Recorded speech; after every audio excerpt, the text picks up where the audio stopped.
was an old woman who lived in a shoe. She had so many children, she didn't know what to do.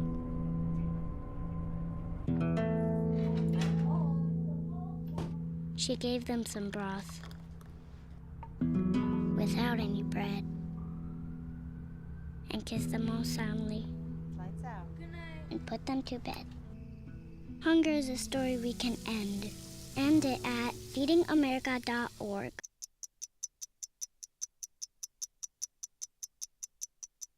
I was living in a shelter juggling 3 jobs. I had to be resilient. That's something that you can't teach. You can achieve a lot using your imagination. I mean, I don't like to brag, but... Wait, who's that? And why is she all over these achievement awards? But with STEM, the sky's the limit. Shaboom! Use STEM to envision... Okay, I'm seeing it. Yeah. Invent... Got any ideas? I've got a few, actually. And create a better world. Told you she's super smart. If she can STEM, so can you. Find out more at She Can STEM. Auburn, Alabama, the best atmosphere in all of college sports. He drives and slips. Welcome to Sports Night in Auburn. Gone deep to the left. Welcome to Sports Night in Auburn. Going to the end zone. Welcome to Sports Night in Auburn. And welcome back to Sports Night in Auburn. 2 days. That's all that stands between dreams and reality, because in just 48 hours, Auburn football stars of the past will become the futures of the NFL as they take center stage at the 2025 NFL Draft. My name is Vince Wolfram. Welcome into Sports Night in Auburn. There's been no shortage of NFL draftees in Auburn football's history. This year, Auburn could see only a handful of players selected. The 2025 NFL Draft, which starts Thursday at 7 p.m. Central Time and runs through Saturday, is sure to see a few names from Auburn taken through 7 rounds. But the Tigers have had 5 players drafted each of the past 2 off seasons, and the projections have that number down considerably. Micah Farmer joins me in the studio now to talk about this highly anticipated NFL Draft. Micah, you've been monitoring these Auburn prospects all off season. You've seen every mock draft. Give us the lowdown here on the potential selections from Auburn starting on Thursday night. Well, Vince, the headliners are Jarquez Hunter and Keandre Lambert-Smith. Both of them, I think, could have as high as a second-round ceiling, although I would expect KLS to go in the third more likely. Jalen McLeod and Eugene Asante are also, I think, locks to be drafted. Rivaldo Fairweather, I think, has an outside chance as a tight end. Unfortunately for him, it's a very strong tight end class, which I mean might think he goes undrafted.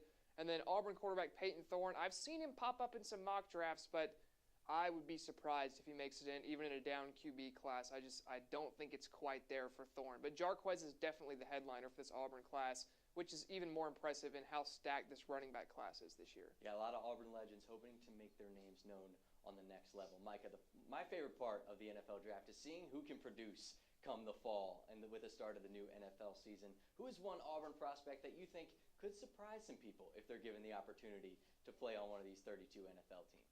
Well, Vince, I think it's the guy that surprised me the most this year, and that was Keandre Lambert-Smith. Came in as a bit of an unknown out of Penn State. We knew he could separate, didn't know a ton else about him, put up some okay stats up there in Pennsylvania, and then proceeded to absolutely light up the SEC. Still think he was robbed of first-team SEC, absolutely deserved it. And I think if an NFL team gives him a role that fits his play styles, either a receiver 2 or a receiver 3, you can see some very solid production at the next level out of KLS. Outside of just the Auburn guys now, Micah, let's take a look at the draft just in its entirety. It's been announced already that Cam Ward is likely to be chosen at that #1 overall pick. Outside of that, Micah, how wide open is this NFL draft? It's absolutely wide open, Vince, and you're right about Cam Ward. And we knew he was going to the Titans as soon as he said on stream that Tony Pollard was a top running back in the NFL. But there are still some other... There's probably only about 2 or 3, probably 3 blue-chip prospects in this draft, and those guys are Travis Hunter, Abdul Carter, and Ashton Jeanty. Outside of that, there's some solid players that probably have top 10 hype in a Mason Graham or a Tyler Warren, guys like that. But other than that, you look at guy number 11 and guy number 50 in this draft, they are honestly not that far apart. It's not a top-heavy draft. There is not elite talent at the top for the most part, but it's a very deep draft, and that can cause a lot of chaos in the first round night. I think one guy that I've seen mocked pretty low that I would love to see in the first round, I think he could absolutely make it, is Kentucky's Maxwell Hairston at corner. There are a couple guys I also think could fall, like Michigan's Will Johnson, despite being an incredible corner in my opinion, has struggled sometimes in the athletic testing, and being a press man guy, I think that might hurt him a little bit. But in short, it is absolutely wide open. I think anyone could go anywhere, and one position to keep the eye on is the running backs. It is one of the best running back classes we have seen in some time, and I think you could see as many as 3 go in the first round on Thursday. Yeah, it's going to be fun. A lot of surprises, a lot of question marks to be answered in this draft. And as we know, the draft and the transfer portal are out here taking all of our Auburn favorites. A lot of movement, a lot of change across the face of football, and we have the tiger by the tail and are going to catch up through this portal plunder. Plenty of transfers at Auburn football has walking out the door. Micah, sort of help me walk through some of these Auburn football exits that we've seen over the last couple of weeks. Well, Vince, there are 3 guys that have already found new homes. They are Terrence Love, the safety, who's off to Colorado. Cornerback J.C. Hart is off to Utah to join Ja'Kai Howard, at least in the athletic program. And then offensive lineman Braden Joyner is headed up to Indiana to Purdue. And then the secondary just keeps losing players. Tyler Scott and C.J. Johnson, 2 other corners, have also gone into the portal. Bit of hit to the Auburn secondary. However, I think Auburn still has a potential to be a top 5 corner duo with Rayon Strader and Jay Crawford on the outside. And then also kicker Ian Vachon is in the portal. Special teamers deserve some love as well. Yeah, no doubt. And the secondary took a hit there, but good thing about the transfer portal, it's a lot like a boomerang. It leaves, but it also comes back in pretty exciting fashion. Auburn football, they've been lucky enough to snag some studs that entered the portal from other schools. Micah, now let's look at some of the most notable incoming transfers to the Plains. Well, Vince, the most notable guy for me is James Ash, the defensive lineman out of Florida A&M. Did not light the stat sheet on fire, but you watch the tape is good. I think this guy has great upside for Auburn. Linebacker Caleb Wheatland out of Maryland is another guy who won't blow you away athletically, but is absolutely incredible at knowing where he's supposed to be and getting to that spot. Then more depth is added in the trenches. On the defensive line, Jay Hardy from Liberty, and on the offensive line, Malachi Harris from Austin Peay. So I really like what Coach Freeze and the Auburn staff has done in the portal, especially in the trenches. Still super excited to see Xavier Chaplin come in at offensive tackle for Auburn this year, the Virginia Tech transfer. But Vince, you know me, always looking forward to football season. Yeah, off season is a time of work these days with the transfer portal. Now we're going to switch from football to basketball. The hoop season finished just earlier this month, but the transfer portal never sleeps, and it's going berserk. Let's start with the dudes walking out the door. Players from freshmen to elders are throwing names into the portal, hoping to get a bag somewhere new. And a big one that has changed from what we spoke about last week, Micah, came as a shock to a lot of Auburn fans this week. Chad Baker-Mazzara announced last week that he'll be exploring other schools. He posted a quick thank you message to Auburn on Twitter, and the rumors have been ablaze since where CBM might land. Another Auburn guy that has entered the portal was center Adarian Scott, looking for a new home. And we talked about Ja'Kai Howard entering the portal last week. Well, he found his home. He's going to the Utah Utes to play in the red and white. Larry Vickers has been doing work as well. Micah, talk to me about some incoming ladies on the Lady Tigers. Well, Savannah Scott, Vince, if you let me go back just for a moment to the outgoing players from the women's team who have committed. Savannah Scott is off to UCF, and then Oyindamala Kimbawala is off to Syracuse as well. But now let's hop into those new faces here, Vince. Yeah, let's look at the new faces because, Micah, as you knew, Bruce Pearl and his staff, they've been in their bag. 5 new names have been added to the Call God phone book of Bruce Pearl and that squad. New recruits, they're keeping the energy high for Auburn men's basketball this offseason, who's trying to replace 11 seniors from this Final Four team. And like I said, Larry Vickers has been on a tear as well. Yeah, he certainly has, Vince. And let's start on the men's side, and it's the Keyshawn duo up first of Hall and Murphy. Hall from UCF and Murphy from Michigan State, I think are both going to be great impact players for the Tigers this season. Staying with the Power 4 teams, Kevin Overton was brought in from Texas Tech, put up decent stats and decent minutes for the Red Raiders this past season. We mentioned Abdul Bashir already, but just wanted to give his JUCO Casper College a bit of a shout-out since we didn't mention it last time. Then Emeka Opurum from Butler Community College is also on the way to the Plains, as well as Elijah Freeman from Lincoln Memorial. So we know what Bruce Pearl can do with these guys from the lower ranks of college basketball. See if he can do it again. But you mentioned Larry Vickers. He has also been on a tear. You look at the incoming women to the Auburn program, which needs it desperately right now. So credit to the coaching staff for going out and getting these girls. First up, it's Eric Ngui from UCF, so more UCF headliners heading the Auburn program on both sides, men's and women's. Maya Pettigrew from Rutgers is incoming as well. Sienna Richardson from SMU is also on her way to the Plains, as well as Harrison Kulabe, who is a freshman recruit coming into the Plains. And then Marquise Daniels' daughter, Soraya, originally entered the portal but took her name out of the portal and will be coming back to Auburn because, as we know, in the transfer portal era, it's just as important to re-recruit your own players every year. Yeah, it's a big get for Larry Vickers and his staff. Micah, this transfer portal has been keeping us on our toes all offseason. Certainly something in the air when it comes to the off-seasons these days with the transfer portal. A lot more motion, a lot more things changing around, but one thing stays the same. Albert Osorio is one with Mother Nature. He's rocking and rolling with the weather update when we come back here on Sports Night in Auburn after this quick break. Hey, can you chop the pineapple? Chop the pineapple.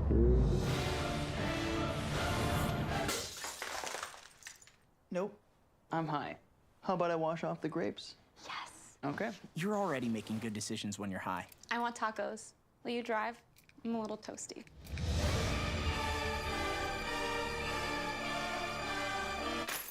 Nope, I'm high. Let's order in. Don't make an exception when it comes to driving.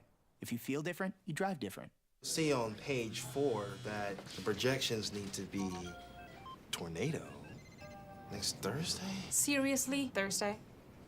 Can't do that. This is really inconvenient. I have yoga that day. I have no time for this. So. I can't do Thursday, but I can do Friday.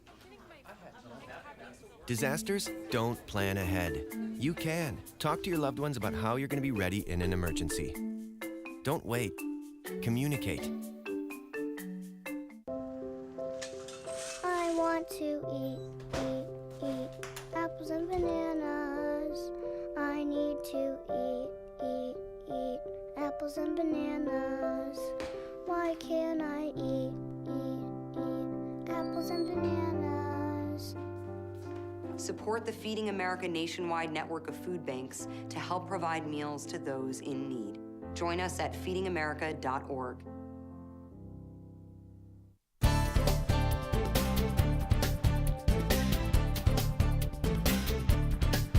Welcome back to Sports Night in Auburn. I'm Albert Osorio, and here's your weather outlook for this week on the Plains. The Auburn Diamond Boys are taking on Georgia Tech on Tuesday while facing a 3-game series against Mississippi State on Friday, Saturday, and Sunday, while the Auburn Diamond Girls will face South Alabama on Wednesday, and they are facing their weekend series against South Carolina. Auburn Track and Field will also host their Tiger Track Classic this Saturday on the Plains. There could be possible delays for both Auburn baseball and softball on Tuesday and Wednesday due to potential showers and thunderstorms, but should clear up going into the weekend. The highs will be around 80 and the lows will be down to 62, which are enjoyable temperatures that don't need too much bundling up. And that's all I have for your weather outlook for this week. When we come back, you will hear more from Vince, Garrig, Maddie, and Keegan. Once again, you're watching Sports Night in Auburn. We'll be right back.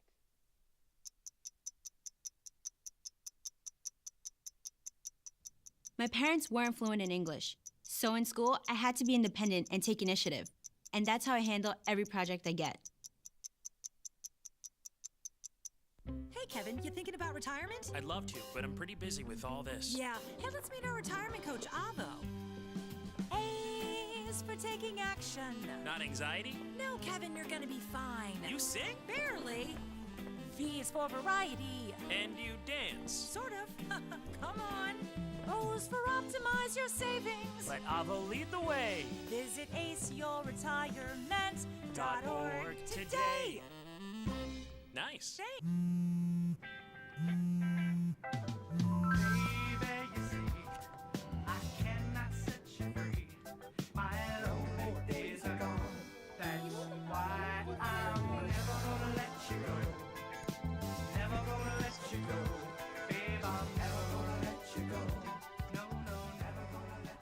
Here you go.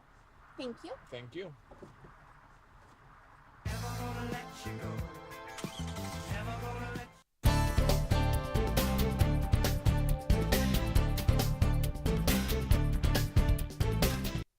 Welcome back to Sports Night in Auburn. Albert said highs in the 80s, lows in the 60s.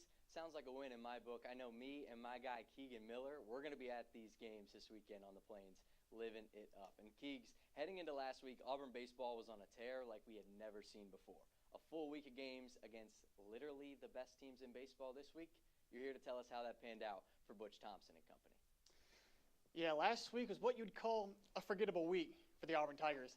It started on a high note with the Tigers defeating Jack State 4-3 to grab their 6th win in a row, and they won it in style. Tied going into the 9th, Lucas Steele launched a souvenir into the stands to give the Orange and Blue a 1-run lead and the win. Then it was on to the big boys, Texas, the #1 team in the country, and they have been for some time with good reason. The Longhorns swept the Tigers, winning big in games 2 and 3. Game 1 was the only game Auburn was really even in the hunt. Starter Sam Dutton pitched a solid 5 2/3 innings, giving his team a chance. But other than a 2-run homer early from Mike Irish, the bats couldn't get going, and the Tigers lost 3-2. Andres Alvarez, who has been given the past few Game 3 starts, struggled, giving up 5 runs, including 2 home runs in his first and only inning. With the playoffs nearing, the Tigers will need some help in Game 3, which during regionals could be the most important game of all. I think they will find that help in Christian Chatterton, who has been their midweek starter up till now and has been putting up some pretty good numbers. The Tigers will look to bounce back tonight at home against Georgia Tech. The game is currently tied 0-0, and this game won't be a gimme. Trust me, Georgia Tech is solid. And this weekend, Auburn hosts Mississippi State for Tiger Day Good Nights. There'll be some pretty cool promotional giveaways, including a beverage hat and some NASCAR-themed posters. I know Mike is excited, and so am I, because this should be a good weekend for Butch and the boys to get back on their feet and grab a series win. Now I'll pitch it to Garrick for some softball. Thank you, Keegan. The Malvos were back in Knoxville this weekend as their Tigers took on the 4th-ranked Tennessee Lady Vols. Each game was well fought, but the Tigers were unable to bring a win back to the Plains. They fell 4-2 on Thursday, 6-4 on Friday, and 4-1 on Saturday. With just 2 series left and only 1 conference series remaining, the Tigers are in need of a big push to make the NCAA tournament. Before they get to those series, however, the Tigers have midweek action in Mobile. They will travel to play the South Alabama Jaguars this Wednesday at 6 p.m. And after that, the number 13 South Carolina Gamecocks come to the Plains for a 3-game series in Alumni Weekend. Now let's run over to Maddie, who has some breaking news. This past weekend, Auburn Track and Field traveled to Gainesville, Florida for the Tom Jones Invitational, where senior Maka Shramba made headlines. The 2024 Paris Olympian competed in the 200 invite, where he not only claimed the first sub-20-second performance for the outdoor season so far, but his 19.99-second sprint opened his outdoor season with the world-leading time in the event. And for the 5th consecutive time, Jacoby Thorpe is on the Bowerman Men's Mid-Outdoor Watch List. Last season, Thorpe took the SEC Outdoor 110-meter hurdle title, oh my goodness, sorry, that's a mouthful, and posted for the top 7 times in 110-meter hurdle history. His efforts continued through the indoor 60-meter hurdle event, where he secured the national title and broke his own school record. Great things are in store for the sophomore this outdoor season. Tuesday rankings for track and field posted, and the women's team currently holds the number 18 spot after their Week 3 performances. On to a winning weekend for the Tigers on the road. The first stop in Winston-Salem, North Carolina for the Wake Forest Invitational, where Brenda Japtichur not only broke the school record during her 10K debut, but she also broke the facility record and is number 16 in NCAA. Her final time for the 10K was 32 minutes and 42.28 seconds. Japtichur took the event win and beat the closest competitor by 52 seconds. In Gainesville, the team continued the successful weekend at the Tom Jones Invitational. Kicking things off, Kyle Brown took the first event win in the men's hammer throw with a season best of 67.4 meters. In the long haul, Samantha Rogers took the 1,500-meter win with a personal best of 4 minutes and 24.15 seconds, with Haley Howard taking the 5,000-meter with a collegiate best time of 17 minutes and 18.16 seconds. On the short side, Kaynsole Ajayi won the 100-meter with a time of 9.96. Last but not least, Megan Haig broke her own school record and took the shot put title with a throw of 17.72 meters. Yesterday, the Auburn family rolled to Merce Corner for a championship celebration for the SEC indoor champion, Maka Shramba, and the SEC and NCAA indoor champion, Jacoby Thorpe. Let's check it out. This side is leading the nation in their events. Right here, right now. So, look forward to seeing bigger and better things from this group. Starting This Saturday, we open our home slate. Track and field athletes kicked off the rolling at Toomer's Corner, and special guests like the newly hired head coach of the women's basketball program got their chance to celebrate. Well, that was a good throw. This Saturday, the Auburn track and field team competes at home as they host the Tiger Track Classic and Alumni Weekend for the Auburn Track and Field Alumni Reunion. Sounds like quite the weekend on the Plains. Alumni Weekend is the place to be. Maddie, Garrig, thank you very much. For Auburn football, the spotlight for alumni is this weekend at the NFL Draft. We kicked off the show with it, and we're going to test you on it now. I got the question, and hopefully you got the answer. Since the league began in 1936, how many Auburn players have been drafted to the NFL Draft? Letter A, 450, B, 79, C, 136, or D, 300. We'll have the answer when we come back. My mother was always very familiar with her neighborhood, but one day she stopped at the stop sign for much longer than usual, and she didn't know whether she should go forward or turn, and she wasn't even really sure where she was at. It was very unsettling for her. I felt so much better after my son told me, "Mom, I don't want you to worry or be afraid. I'll be there for you, and we'll figure it out." I'll be right back. Hi! You think you're probably sober? Yeah. But you're thinking about taking the back roads home, just in case. If you're probably sober, then why would you do that?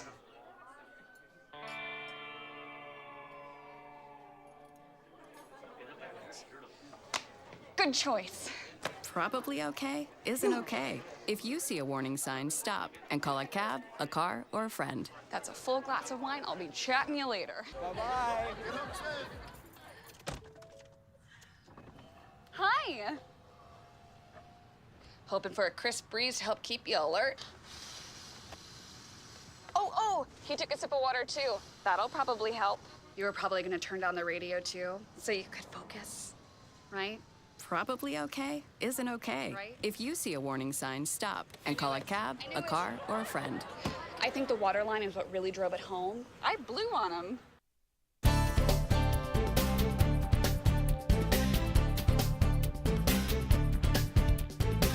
What's happening? Welcome back. We have the trivia question. We have the answer to the trivia question we left you with before the break.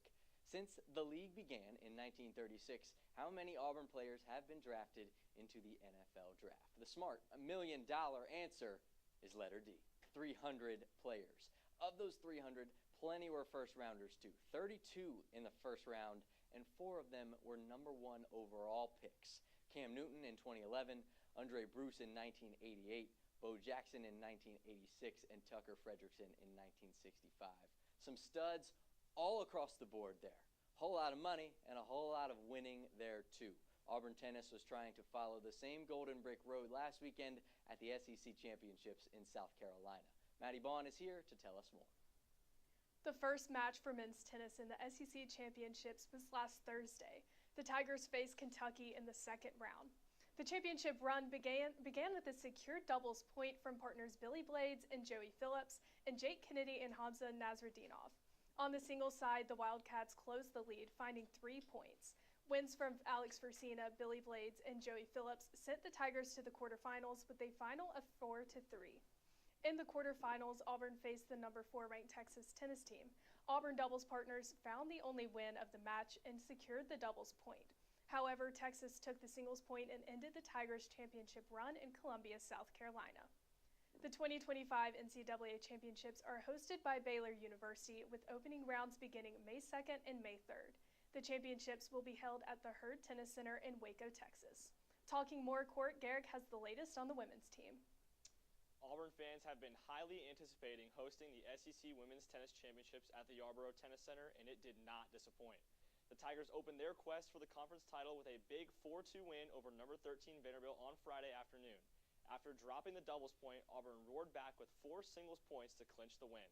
Angela Okatoy, Ava Haraster, Myrna Raffet, Ava Esposito, and Alice Batesti all came up big, winning their individual matches and sending the Tigers through to the semifinals. In those semifinals, the Tigers faced the top-ranked Texas Longhorns. This one was entertaining from the very first serve, but ultimately ended in a heartbreaking 4-3 defeat for Auburn. DJ Bennett upset the #2 player in all of collegiate tennis, Mary Stoyana, in her singles match, and Alice Batesti defeated Lexington Reed for the Tigers' 2 singles points. Doubles was dominated by Auburn as the pair of DJ Bennett and Ava Haraster picked up a 6-2 win, followed by a 7-6 win from Angela Okatoy and Myrna Raffet. Though they came up a bit short, it was just the 3rd time in program history that Auburn reached the SEC Championship semifinal. Up next for women's tennis is the NCAA regional competition. The Tigers' opponents will be revealed on April 28th, and the play will start on May 2nd. #2 Auburn Equestrian started their quest for another national championship on Thursday, but their dreams were cut short after falling in the quarterfinals of the NCEA championships. The 7th-ranked Georgia Bulldogs, who would go on to win the whole thing, proved to be too much to get past as they cruised by the Tigers 13-4. Auburn senior Ellie Farino won in both flat and fences to cap off an incredible career. The loss brings the equestrian season to a close, but there is no doubt that they will be back very soon. Now let's send it to Maddie, who has updates on another team that knows a thing or two about winning national championships. In Savannah, Georgia, men's golf ended their regular season at the Invitational at the Ford. The Tigers brought home the bronze with 4 golfers finishing in a top 20 position. Jackson Coyven held a 1-under for a tie in 7th, along with Caden Pope. Carson Baca finished in 13th, and Brendan Valdez finished in 19th. Last week, Brendan Valdez and Jackson Coyven were both named top 10 semifinalists for the Ben Hogan Award. Heading into the postseason, men's golf will travel to Georgia for the SEC Championships, where the team competes to defend their title. The Tigers have spent the past 80 weeks in the top 5 rankings and currently hold the #2 spot. Good luck to the men's golf team this Wednesday through Sunday. On the green, Garrick has more on the women's team. On the women's side, women's golf was in action this past week at the SEC Championships in Bel Air, Florida. 2 low scores from Anna Davis and Karis Warby had the Tigers in podium contention after round 1. The next 2 rounds were not kind to Auburn, however, as a final day score of 8 over and a 54-hole score of 13 over dropped the Tigers out of contention for the match play portion of the championship. Head coach Melissa Llewellyn and her team will look to put the past behind them and get ready for NCAA regionals starting on May 5th. Last week, volleyball closed their spring exhibition game season with a match in Tifton, Georgia against the Florida Gators. The game featured a strong Tiger team with powerful plays from Belle Zimmerman, freshman Kate Mansfield, and freshman Izzy Orton. On April 10th, the SEC schedule for Auburn volleyball was released. The Tigers open conference play with a match against Alabama on September 26th in Neville Arena. You can catch the Tigers at home for matches against Mississippi State, Vanderbilt, Missouri, Arkansas, Texas A&M, and Texas before the SEC Championships in November. Maddie, there really is no better segue into an elite-level trivia question than saying Auburn volleyball's conference schedule begins with Alabama. Let's get straight to it here. Last Sports Night and Auburn trivia question of the semester. What is Auburn volleyball's record against Alabama at home in Neville Arena? A, 29-10, B, 20-19, C, 17-22, or D, 9-30? No, put your phone down. Don't Google it. Just get it right. We'll see you in 2 minutes. Touchdown! Did you see that? Whoa, we scored? Yeah, we scored. We're going to the playoffs. I can't believe I missed that. Every time I'm buzzed, I spend too much time on my phone. I should take your phone away. No. I'll call for a ride. Wait, why does my face look like that? When I was growing up, my mom was extremely tidy. We were trained to put things back where we got them from. One day, when I walked into my mom's house, I felt like I walked to someone else's house. There was stuff everywhere. And just growing up the way I grew up and to see this transition was very alarming. When Sean talked to me, it was a wake-up call, and that's when I went to the doctor. Put the keys down, Kevin. But I'm gonna drive home. There are several warning signs present that you shouldn't be driving. I've taken 25 selfies in the last 10 minutes. 26. Yep, I'm definitely gonna call a ride home.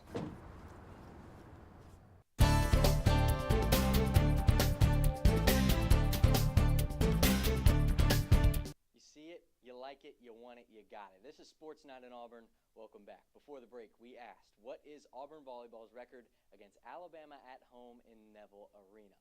The long-awaited answer is letter B, 20-19.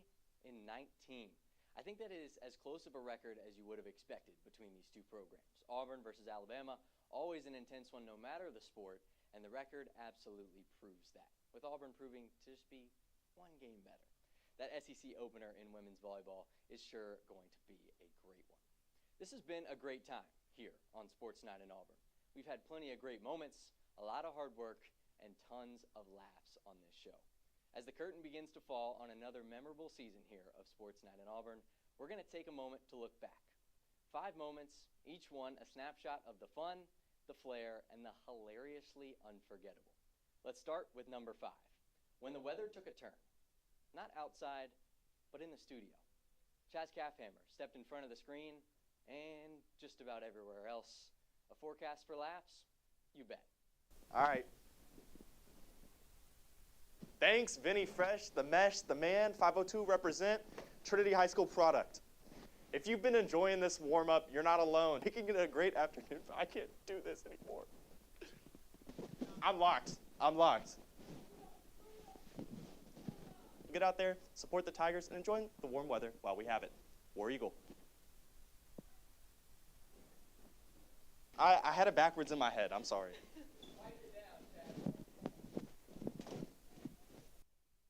Chaz, should I move to, oh, okay, got it. All right, number 4, we rewind to the fall, the hum of Tiger Walk and trending Tigers. This time, it wasn't about the X's and O's. It was about the fits and the fabrics. Val Heffernan, Cohen Dalzell, and I were breaking down pregame style like it was game film, and somehow one suit jacket found itself a part of a truly well-seasoned segment.